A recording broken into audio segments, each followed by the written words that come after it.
যে বিএনপির সকল ক্ষমতার উৎস যেমন জনগণ, রাজনৈতিক সকল ক্ষমতার উৎস যেমন জনগণ, সকল ক্ষমতার উৎস জনগণ, এই কথা বলা হারাম, এ কথা বিশ্বাস করা কবিরা গুনাহ। সকল ক্ষমতার উৎস জনগণ, এই কথা আপনাদের বলে ওই সব ধুরন্ধর রাজনীতিবিদরা আপনাদের ভোট নেওয়ার জন্য আপনাদেরকে পাম দিয়ে ডানলপ টায়ার বানায়। আমরা কিন্তু এটাই শিখি, দেশে আমাদেরকে রাষ্ট্রীয় ভাবে শিখানো হয়, এটা রাষ্ট্রীয় কুফরি।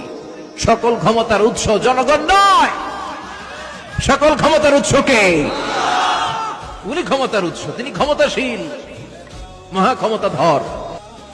আমাদের সংবিধানে বলে সকল ক্ষমতা মালিক জনগণ, কিন্তু কিতাবের মধ্যে সকল ক্ষমতা মালিক আল্লাহ। নিঃসন্দেহে সকল ক্ষমতার মালিক আল্লাহ, এতে কোনো সন্দেহ নেই। সংবিধানের এটা শুদ্ধ করা উচিত।